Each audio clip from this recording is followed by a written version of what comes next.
South Africa's economic growth has languished below 1% for more than a decade.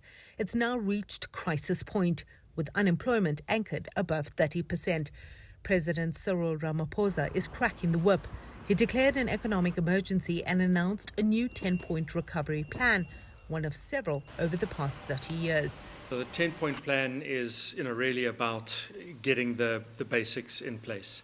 In part, one core component of the basics is infrastructure, the network industries, electricity, and transport, logistics. There's also a reference to particular segments of industry, mining industry in particular, suggesting that might be low-hanging fruit. And out of that, inject sort of fresh breath, fresh impetus into resolving unemployment, redressing poverty, and promoting economic growth. Eskom, South Africa's state-owned power utility responsible for about 80% of the country's electricity generation, transmission, and distribution, and Transnet, the state-owned logistics company that manages freight rail, ports, and pipelines operating in the transport sector, are vital to the economy. But years of corruption and mismanagement have crippled both, triggering power shortages and logistics gridlocks. There are, however, signs of a turnaround. Eskom has finally returned to profit, lifting confidence in the economy. The focus now is on building critical infrastructure. We will be rolling out and building new transmission lines that will have to take care of the generation of the renewables. So we have to build 14,000 kilometers of new transmission lines. To do that, we need close to about 400 billion rand, and that amount of money should be able to really help and stimulate the growth of our economy in that space. The high cost of electricity has battered industries, leading to widespread job losses, most recently in the steel sector. Preferential power tariffs and export taxes are on the table, but many say South Africa must focus on rebuilding industry. The short-term plans of putting an export ban or regulating the suppliers, they all help. But a longer-term solution is the enabling environment in which you can actually add value, and that will take green electricity that are cheaper, a lot cheaper than today. Transnet has stabilized operations and improved cargo flow to ports, but the company remains in the red. We need to get into the black, and I'm hoping that that will happen when we finish this financial year. We are still challenged with corruption here and there, specific pockets. As I've said, we see ourselves being overcharged by some service providers. We're going to be dealing with that. South Africa definitely needs a plan like this to revive this ailing economy. Whether it works remains to be seen. Right now, the plan is thin on detail, and there are no real timelines that have been put in place. Smitra Naidu, CGTN, Johannesburg. But let's really find out what people on the ground think about the current economic performance.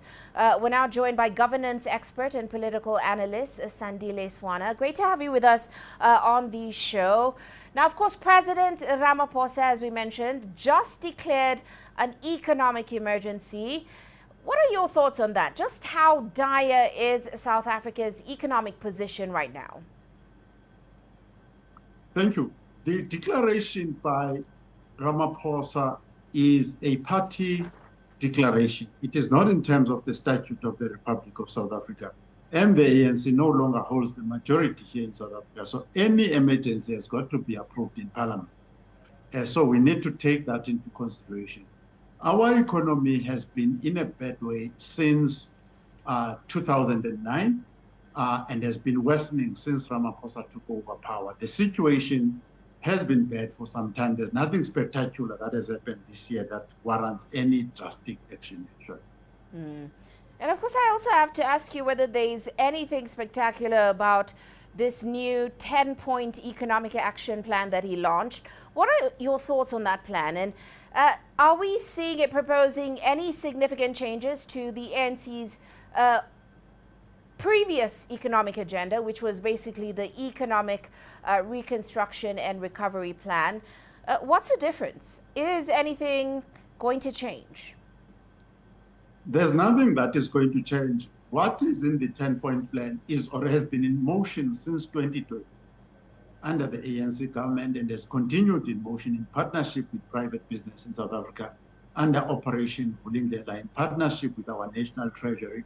And there is steady progress in that plan. And there is nothing new in this so-called 10-point plan.